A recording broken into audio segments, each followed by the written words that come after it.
Hari-hari ini ada fenomena viral stand-up comedy berjudul Mens Rea yang dibawakan oleh Panji Pragiwaksono yang cukup viral dan cukup menyita perhatian publik karena berisi konten yang penuh dengan kritik terhadap pemerintahan hingga olok-olok terhadap Wapres Gibran. Dalam konteks ini, penting untuk ditegaskan bahwa komedi adalah seni, bukan disiplin analisis hukum, bukan pula metodologi ilmiah dalam membaca realitas politik dan ketatanegaraan.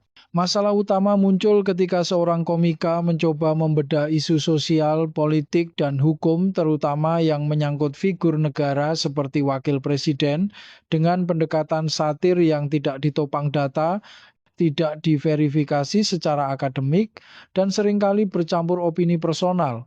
Disinilah keterbatasan itu terlihat jelas.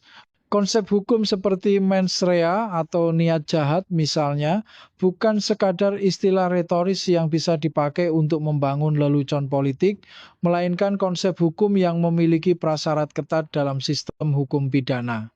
Ketika konsep ini disederhanakan secara serampangan, maka yang terjadi bukan edukasi publik, melainkan distorsi pemahaman. Keterbatasan analisis Panji menjadi semakin problematik ketika banyak orang tahu bahwa dia memiliki afiliasi politik yang mendukung calon tertentu. Dalam kondisi seperti itu, kritik yang disampaikannya sulit disebut sebagai kritik sosial yang netral.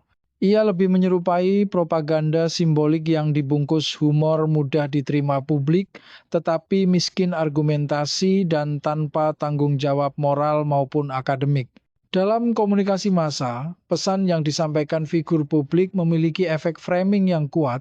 Humor Panji yang bernuansa olok-olok terhadap institusi negara atau pejabat publik tanpa bukti yang valid berpotensi menghasut emosi, memperkuat prasangka, dan merusak rasionalitas publik, terutama di tengah masyarakat yang literasi hukumnya belum merata.